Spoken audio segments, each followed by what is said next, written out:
અંકલેશ્વર તાલુકાના અંડાળા ગામની મારુતિનગર સોસાયટીમાં આવેલ કોટેશ્વર મહાદેવ મંદિરને તસ્કરોએ નિશાન બનાવી મંદિરમાં માતાજીનો ચાંદીનો મુગટ અને ચાંદીની છત્રની ચોરી કરી ફરાર થઈ જતા બી ડિવિઝન પોલીસે તપાસ હાથ ધરી છે.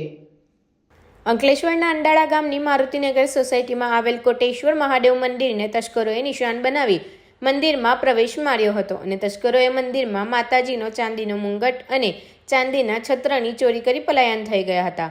સવારે ભક્તો મંદિરે પૂજા કરવા આવતા માતાજીનો ચાંદીનો મુંગટ અને ચાંદીનું છત્ર ગાયબ જણાતા ચોરી થઈ હોવાનું માલુમ પડ્યું હતું. આ ચોરી અંગેની જાણ સોસાયટીના આગેવાનોને થતાં તેઓ પણ મંદિર ખાતે દોડી આવ્યા હતા અને બી ડિવિઝન પોલીસને જાણ કરતા પોલીસ કાફલો દોડી આવ્યો હતો અને અંદાજિત 1 લાખના ચાંદીના મુંગટ અને છત્રની ચોરી અંગે સોસાયટીના આગેવાનોએ બી ડિવિઝન પોલીસ મથકે ફરિયાદ નોંધાવી હતી.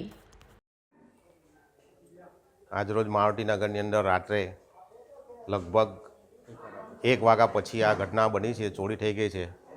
મંદિરની અંદરથી લગભગ 1 લાખ રૂપિયા જેવી વસ્તુઓ લઈ ગયા છે.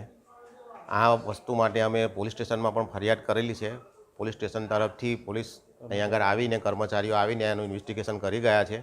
પણ અમારી વધુ એક એવી માગણી છે કે થોડું પેટ્રોલિંગ થોડું વધારી દેવામાં આવે તો આ બાબતે થોડું આગળની કાર્યવાહી થઈ શકે. મંદિરની અંદરથી માતાજીનો એક મુંગટ ગયો છે અને ઉપર માતાજીની ઉપર જે છત્ર મૂકેલું છે તે ગયું છે. આ બધું મળીને કુલ લગભગ 1 લાખ જેવી રકમ થાય છે.